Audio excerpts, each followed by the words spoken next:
Francis പാപ്പ വിടവാങ്ങി. ഈ വാർത്ത കേട്ട ഓരോ മനുഷ്യരുടെയും ഹൃദയത്തിൽ ഒരു നോവായി, ഒരു തേങ്ങലായി തീർന്നു.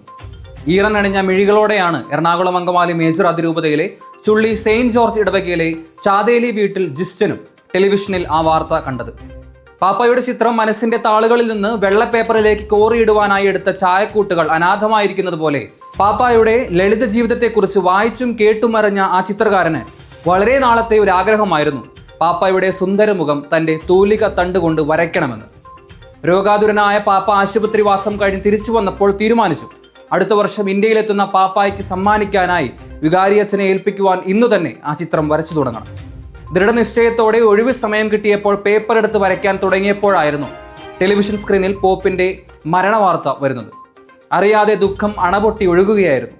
തൻ്റെ നഷ്ട സ്വപ്നത്തെക്കുറിച്ച് ഇടവക വികാരി ഫാദർ ഷനു മൂഞ്ഞേലിയോട് പങ്കുവച്ചപ്പോൾ ഒത്തിരി സ്നേഹത്തോടെ ചേർത്ത് പിടിച്ചുകൊണ്ട് റോമിൽ പോകാനാവില്ലെങ്കിലും ഇന്ത്യയിൽ വരുന്ന പാപ്പായെ ഇനി കാണാനാവില്ലെങ്കിലും ഇടവകയിലെ വിശ്വാസ പരിശീലന വിദ്യാർത്ഥികളോടൊപ്പം ഇടവകക്കാർ നടത്തുന്ന പുഷ്പാർച്ചന ജിസ്റ്റൻ വരയ്ക്കുന്ന പാപ്പായുടെ ഫോട്ടോയുടെ മുമ്പിൽ ആക്കാമെന്ന് അച്ഛനും വിശ്വാസ പരിശീലക യൂണിറ്റും ഹെഡ് മാസ്റ്റർ നോബിൾ സാറും തീരുമാനിച്ചതോടെ നിരാശയിലായിരുന്ന ജിസ്റ്റന് പ്രത്യാശയോടെ പാപ്പ ഒരു പുത്തൻ ഉണർവ് നൽകി. ചിത്രം പൂർത്തിയാക്കി അച്ഛന് കൈമാറുമ്പോൾ പ്രത്യാശയുടെയും ആനന്ദത്തിന്റെയും ഒരു നറുപുഞ്ചിരി ജിസ്റ്റന്റെ മുഖത്ത് തിളങ്ങിയിരുന്നു. പള്ളിയിലെ വിശ്വാസ പരിശീലന വിദ്യാർത്ഥികൾക്ക് 2025 ഏപ്രിൽ 25 വെള്ളിയാഴ്ച ഒരു ഗവേഷണ ദിനം കൂടിയായിരുന്നു. ഈ ആഴ്ചയിൽ പാപ്പായെക്കുറിച്ച് വന്ന വാർത്തകളും ചിത്രങ്ങളും വെട്ടിയെടുത്തതോടെ വീടുകളിലെ ദിനപത്രങ്ങൾ അസ്ഥിപഞ്ജരമായി.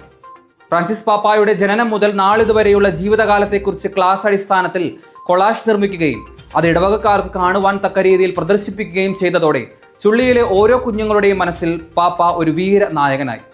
പാപ്പായുടെ അന്ത്യസംസ്കാര ശുശ്രൂഷ ദിനമായ 2025 ഏപ്രിൽ 26 ശനിയാഴ്ച രാവിലെ വിശുദ്ധ കുർബാനയ്ക്ക് ശേഷം ഇടവകാംഗങ്ങളും വിശ്വാസ പരിശീലന വിദ്യാർത്ഥികളും ജിസ്റ്റൻ വരച്ച പാപ്പായുടെ ചിത്രത്തിന് മുമ്പിൽ നിറകണ്ണുകളോടെ പുഷ്പാർച്ചന നടത്തി.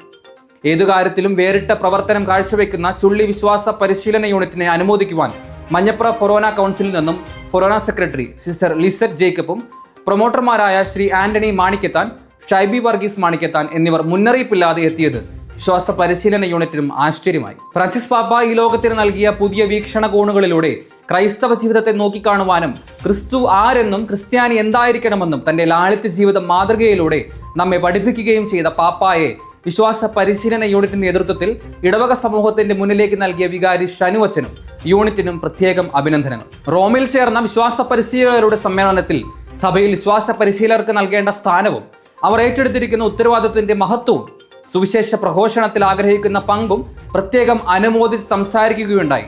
അവസാന ശ്വാസം വരെ ലോകത്തിന്റെ സമാധാനം മാത്രം ലക്ഷ്യമാക്കി ജീവിച്ചിരുന്ന ആ വെള്ളരിപ്രാവ് സുഡാനിലെ ലോക നേതാക്കന്മാരുടെ കാലിൽ കെട്ടിപ്പിടിച്ചു കിടന്നപ്പോഴും പാർശ്വവൽക്കരിക്കപ്പെട്ടവരെ ചേർത്ത് പിടിച്ചപ്പോഴും കുട്ടിക്കുറുമ്പുകളുടെ കുസൃതിയിൽ ആഗോള സഭയുടെ തലവൻ എന്ന പദവി മറന്ന് പൊട്ടിച്ചിരിച്ചപ്പോഴും നിങ്ങൾ ശിശുവിനെ പോലെയാകുവിൻ എന്ന ക്രിസ്തു വചനത്തിന്റെ ആത്മീയ തലം നമ്മൾ തിരിച്ചറിഞ്ഞില്ലല്ലോ. പ്രാർത്ഥനയിൽ മാത്രം ഒതുങ്ങിക്കിടക്കേണ്ടവരല്ല ഈ കാലഘട്ടത്തിന്റെ വിശുദ്ധരെന്നും പാട്ടുപാടുവാനും നൃത്തം ചെയ്യുവാനും ദൈവികമായ രസക്കാഴ്ചകളിലൂടെ ജനത്തിലേക്ക് ദൈവസ്നേഹം എത്തിക്കേണ്ടവരായിരിക്കണമെന്ന ഫ്രാൻസിസ് പാപ്പായുടെ ആഹ്വാനം പോലെ ഓരോ ദിവസത്തെയും വിശ്വാസ പരിശീലനം വിദ്യാർത്ഥികൾക്ക് ഒരു ആഘോഷമാക്കുവാനായുള്ള ചുള്ളി സെയിന്റ് ജോർജ് ഇടവകയുടെ ക്രിയാത്മകമായ സാമൂഹ ബോധം വളർത്തിയെടുക്കുവാൻ ഉതകുന്ന ക്രിസ്തുവിനെ ഏറ്റവും അടുത്ത് അറിയുന്നതിനും വേണ്ടി നടത്തുന്ന ഇത്തരം പ്രവർത്തനങ്ങൾക്ക് ജനമനസ്സുകളുടെ മഹനീയ സ്ഥാനം തന്നെ എന്നും ഉണ്ടാകുമെന്നും തീർച്ച. ചുള്ളി വിശ്വാസ പരിശീലന സമൂഹത്തിന് പ്രത്യേകം അഭിനന്ദനങ്ങൾ.